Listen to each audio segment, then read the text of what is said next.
Salut à tous, la team OL, au même show pour Lyon Fan TV. Très heureux les gars de vous retrouver pour une nouvelle vidéo. J'espère que vous allez bien, que vous passez un bon début de semaine. N'hésitez pas à vous abonner pour ceux qui ne sont pas abonnés. Ça fait toujours plaisir. Mettez un commentaire, un like sur cette vidéo. Je remercie tous ceux que je croise à Lyon et vous êtes de plus en plus nombreux. Alors je ne sais pas si ça correspond au fait qu'on ait dépassé les 16 000 abonnés, mais c'est toujours un plaisir de vous voir, de vous rencontrer et que vous ayez des mots sympathiques à notre égard, à l'égard de cette chaîne qui est la plus grosse chaîne communautaire des supporters de l'Olympique Lyonnais sur YouTube. C'est quand même plutôt pas mal. Alors, bien sûr, c'est pas le Real Madrid, c'est pas même le PSG, c'est pas Arsenal, mais c'est quand même pas mal du tout. On a une communauté de supporters de l'Olympique Lyonnais qui est quand même très importante, alors dans le monde déjà et surtout en France, et ça c'est extrêmement positif malgré des résultats extrêmement décevants, et je reviendrai pas dessus parce que là on est sur la nouvelle saison. On espère que ça va radicalement changer. Je vous avais fait une vidéo hier il me semble ou avant-hier sur la nomination de Mathieu Louis-Jean et de Martin Buchheit à la performance. Ce sont des premiers changements. Maintenant, on espère que le mercato va s'enclencher, et il a l'air de s'enclencher, les amis, plutôt sur les départs. Parce que là, je vais vous parler, vous avez vu dans le titre, je vais vous parler de Lukeba, je vais vous parler de Maxence Cacré, je vais vous parler aussi de Karl Toko et Cambi. On est plus dans le sens des départs. L'équipe, le journal L'équipe qui relaie un petit peu toutes ces rumeurs transferts, eh bien, il persiste et il signe. L'Olympique Lyonnais a besoin d'argent pour passer devant la DNCG. Alors, le plan de l'ancienne direction, ça vous le savez, c'était une prévision de 70 millions d'euros de vente. Chose que, apparemment, en premier lieu, John Textor refuse. Il veut garder les meilleurs éléments, sauf que vous le savez, pas de Coupe d'Europe pour la deuxième année consécutive. 4e année consécutive sans Ligue des Champions.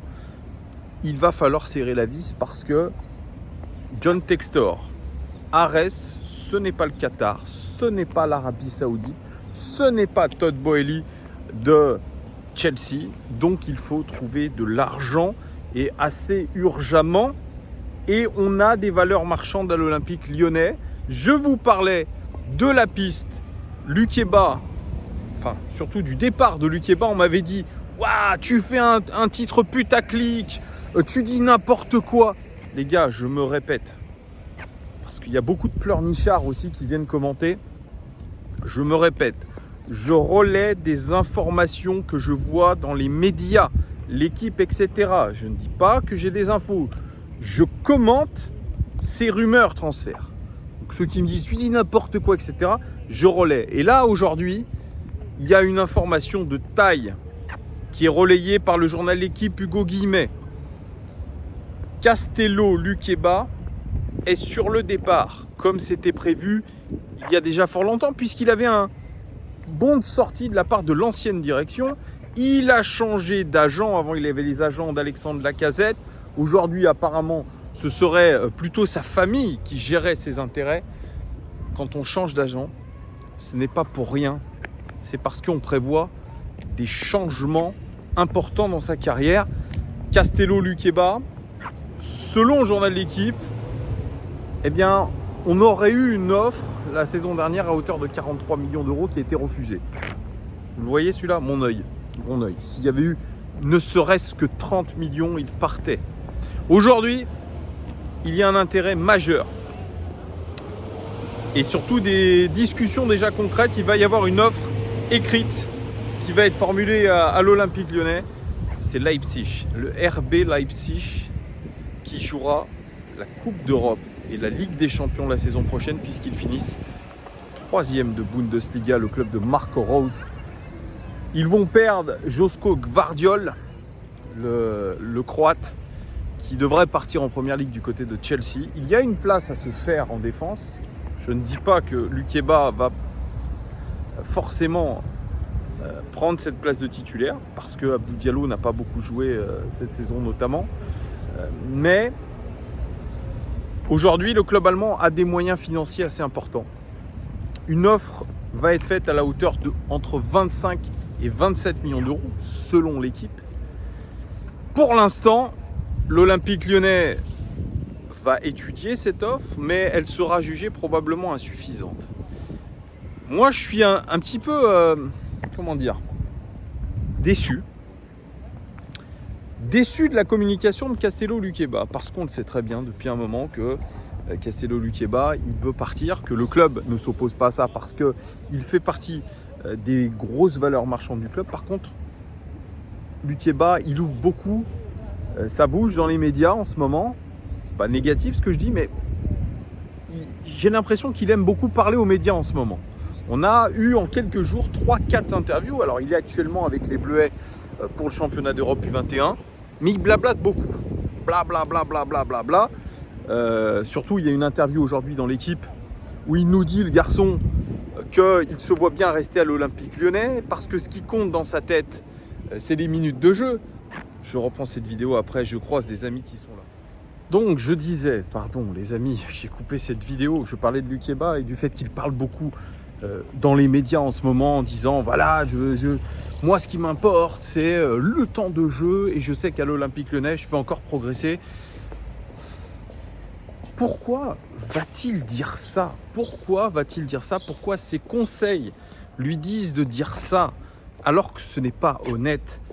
Franchement, il y a quoi de mal à dire? Bah écoutez, oui, je pense que je vais partir parce que je suis une grosse valeur marchande, parce que moi aussi, peut-être que j'ai envie de voir autre chose, peut-être que j'ai envie de participer à une grosse compétition européenne.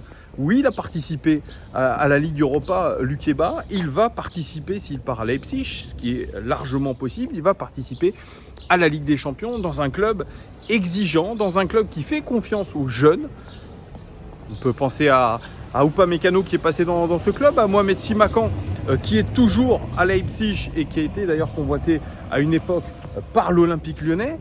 Qu'est-ce qu'il y a de mal à dire la vérité au lieu de faire espérer les supporters que nous sommes en disant bah oui, moi ce qui m'importe c'est que j'ai du temps de jeu, que je progresse encore à l'Olympique Lyonnais et je sais que je vais pouvoir progresser. Ça, écoutez, je trouve ça très moyen. Vous me direz vous en commentaire ce que vous en pensez. Cette communication qu'il a à outrance en ce moment, eh bien moi, elle me déplaît. Elle me déplaît, surtout, c'est pour mentir et qu'il sait pertinemment qu'il va quitter l'Olympique Lyonnais parce que, oui, probablement que c'est l'une des valeurs marchandes les plus importantes de ce club et qu'il va partir. Oui, c'est une réalité aujourd'hui. Luqueba, si les négociations ont été ouvertes, c'est qu'on veut le vendre. Et quand on me dit, je le répète, qu'on a refusé 43 millions d'euros de la part de Chelsea l'an dernier, c'est faux. C'est faux. Donc là aussi, il va falloir être très clair sur cette stratégie de recrutement et de départ. Luqueba, c'est sûr, il a fait une saison extrêmement irrégulière avec nous. Il le sait, il en est conscient qu'il a fait une saison qui est pas top. Qu'il a beaucoup à apprendre. Il dit oui, je dois être un peu plus agressif dans le bon sens du terme, je dois me faire respecter. On a vu qu'il avait fait de sacrées fautes d'ailleurs pour se faire respecter. Il y a une différence entre agressivité physique et pression sur l'adversaire, et ça, il l'a dit, je dois l'apprendre notamment de Dejan Lovren qui est dur sur l'adversaire, mais voilà, sans être un boucher. Donc lui, il a des progrès à faire. Le voir titulaire incontestable dans cette équipe de Marco Rose, je n'y crois pas, mais en tout cas, il va avoir l'occasion de progresser s'il part dans un club très intéressant, qui a un beau projet. Le projet Red Bull, il est excellent, on le sait, il y a une vraie structure, il y a une vraie identité, il y a un vrai projet de jeu. C'est un club qui est très très régulier au niveau européen et notamment avec la Ligue des Champions, encore l'année prochaine. On parle de Luis Openda qui pourrait aller aussi du côté de Leipzig, qui serait prêt à quitter Lens, imaginez-vous, Lens qui possède peut-être l'un des plus beaux jeux d'Europe. On peut mettre des guillemets, après c'est discutable, mais il est prêt à partir dans un club qui dit extrêmement ambitieux et qui va progresser. Après, ne nous mentons pas non plus, il y a la somme d'argent. Il y a une somme d'argent qui est non négligeable. Je pense que Luqueba, s'il part là-bas, il va prendre peut-être 250, 300 000 euros par mois. Et ça, c'est non négligeable. Donc ça, voilà, c'est l'information du jour. Hein. C'est qu'il y a des négociations qui ont été ouvertes avec Castello Luqueba. Il ne devrait plus être lyonnais la saison prochaine. C'est pour ça qu'on cherche absolument un défenseur central. Est-ce que ce sera le retour de Sam Umtiti? C'est possible aussi. Mais on perd, c'est vrai, un joueur qui est un joueur très prometteur. On l'a dit, il doit gagner en régularité, il doit être peut-être plus mature. Pas mal. Il doit être plus mature dans ses choix. Il doit être plus mature sur le terrain.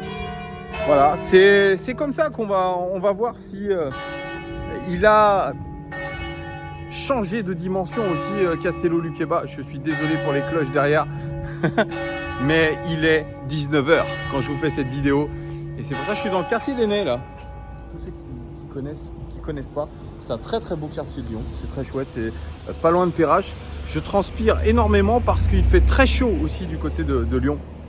Bref, voilà, je clôture le chapitre Luqueba. On aura le temps, je pense, d'en reparler au fur et à mesure que les négociations avanceront ou pas, ou s'il y a peut-être des clubs anglais qui se réveillent pour pouvoir l'acquérir, notamment Chelsea. On verra s'ils vont se réveiller. En tout cas, ça va être, je pense, un des feuilletons de cet été. Au niveau des départs, parce que c'est une super valeur marchande. Alors la deuxième piste dans le sens des départs, les amis, c'est Maxence Cacré. Et oui, Maxence Cacré, on aurait pu se dire, bon, il va peut-être pas partir. Il fait une saison en dents de scie, lui aussi, très irrégulier. Il a été très bon sur les derniers matchs de la saison, mais globalement, c'est une saison extrêmement moyenne où il s'est découvert quand même quelques talents de buteur. Il a été aussi le deuxième meilleur passeur de notre club cette saison, ce qui est aussi une belle performance et une petite évolution là-dessus. Puis on l'a vu marquer, avant il n'avait pas des statistiques, il s'est trouvé à en avoir des statistiques. Et ça, je pense que c'est peut-être le vrai gros point positif de cette saison pour Max Cacré.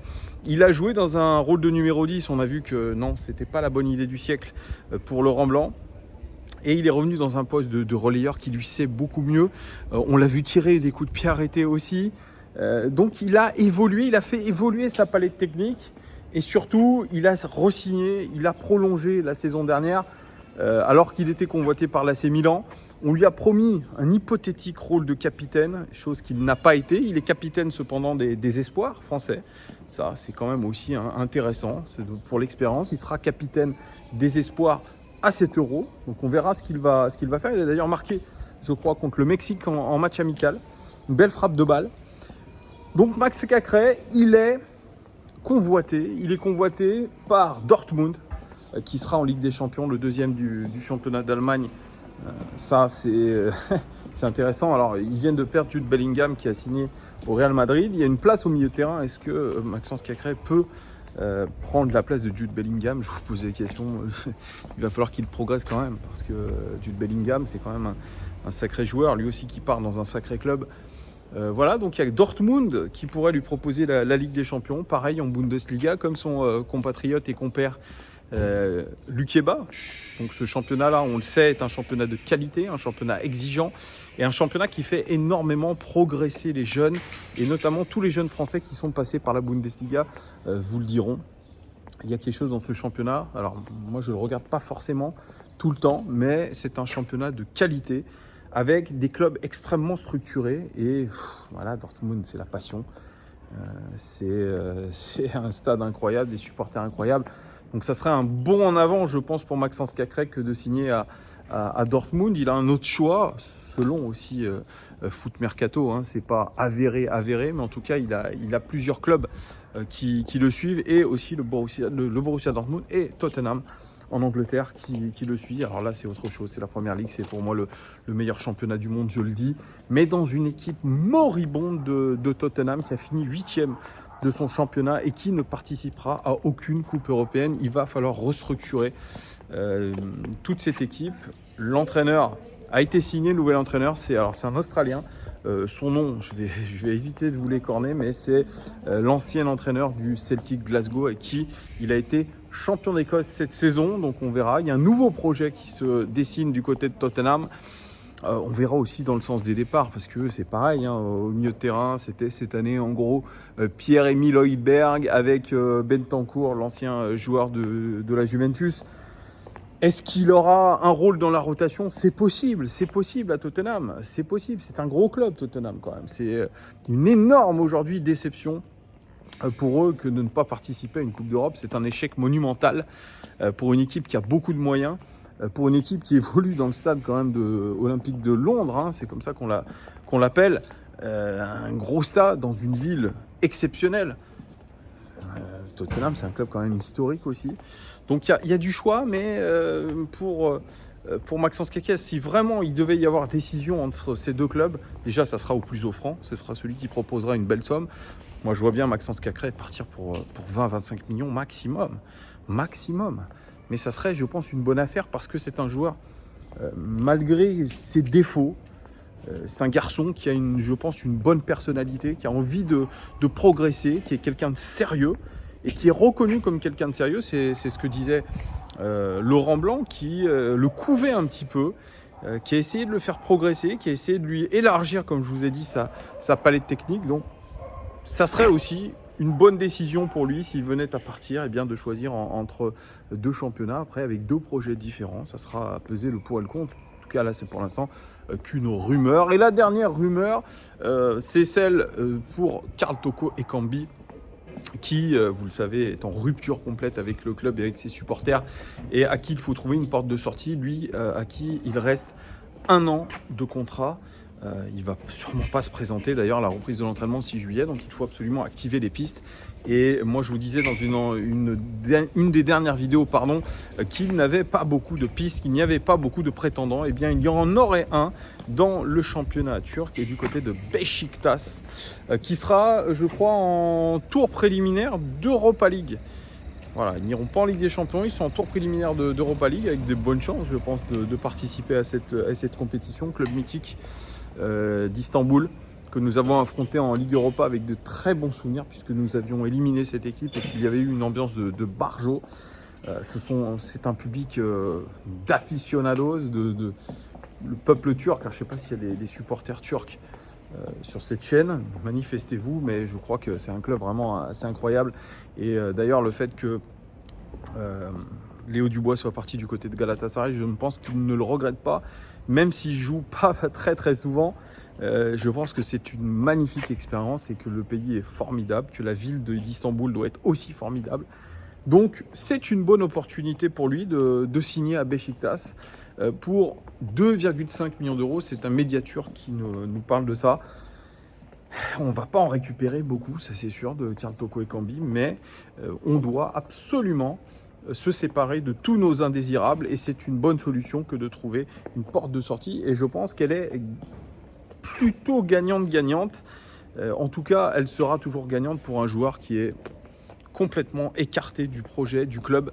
Donc il faut trouver des solutions et assez rapidement. Ça aussi, c'est une piste qui devrait être approfondie, je pense, dans les prochains jours. Voilà ce que je pouvais vous dire de toutes ces rumeurs transferts, les amis. N'hésitez pas à commenter, à me dire ce que vous pensez de tout ça, de Lukeba, de Cacré, de Karl Toko Ekambi du côté de Beşiktaş. Je vous fais des énormes bisous. Merci en tout cas d'être aussi sympathique et d'être fidèle à cette chaîne. Merci beaucoup. Je vous souhaite une très bonne semaine. Et il y aura aussi des éditos d'Antoine qui vont être mis en ligne. Donc restez bien connectés. Ciao!